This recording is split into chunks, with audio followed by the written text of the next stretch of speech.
హర్ష సాయి ఈ నేమ్ తెలియని వాళ్ళు ఎవరూ లేరు. కానీ ఈ మధ్య డిజిటల్ మీడియాలో చాలా ఆరోపణలు వినబడుతున్నాయి.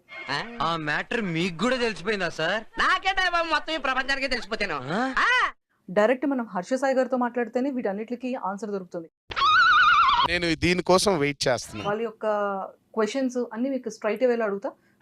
మన మామూలు పద్ధతి ప్రకారం నేను ఒక చిన్న ప్రశ్న వేస్తాను, నువ్వు బుల్లి సమాధానం చెప్పరా. హర్ష సాయి బెట్టింగ్ యాప్స్ ని ప్రమోట్ చేయడం అనేది అది చాలా పెద్ద ఆరోపణగా ఇప్పుడు అంతా వినపడుతుంది. కరెక్ట్ అడిగావు బాబు. ఆయన తప్ప ఇంకోటి తెలిసినట్లేదు. అడుగు బాబు అడుగు. చెప్పండి సార్ చెప్పండి. ఇప్పుడు ఒకరు ప్రమోట్ చేశారు, ఆయన ప్రమోషన్ ఆపారు అనుకోండి, ఇంకొకరు చేస్తారు. నిజమా?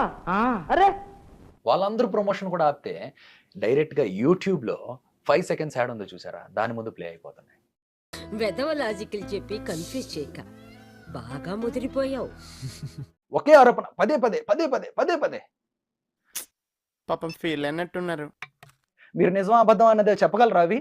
ఆ మనిషి ఎవరో తీసుకొని వచ్చి ఆ స్టేట్మెంట్లు చూపించమానండి. అంత సీరియస్ అయితే ఎలా గురు? కొంచెం వోల్టేజ్ తగ్గించు.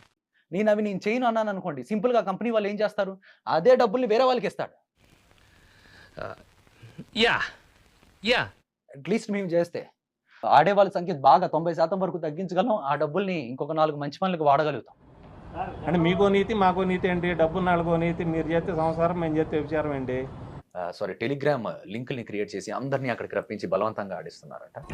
వీడేమరో ఆడేడ తిరుక్కుంటూ స్టీరింగ్ నా పుంగికి పెట్టిండు. అది మేము చేయకపోయినా ఆగట్లేదు కదండి, వేరే వాళ్ళకి వెళ్తుంది. అమ్మయ్యా అంతేనండి మ్యాటరు. అర్థం చేసుకుందిరా గణేష్.